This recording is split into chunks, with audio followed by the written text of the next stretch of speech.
Jadi kawan-kawan sekalian, kalau kita lihat kerugian isip chip,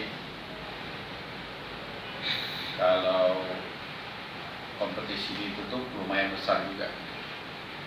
Kalau kita hitung itu sekitar lebih kurang 4 miliar lah.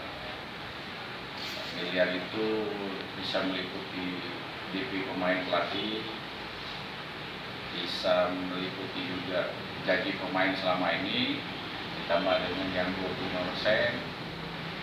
Terus kita pernah uji coba di Jogja, terus catering pemain, wisma atlet dan lain-lainnya, itu lebih kurang lah sekitar 4 miliar.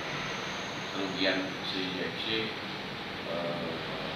dengan tidak adanya kompetisi, sedangkan pemasukan sampai sekarang belum ada.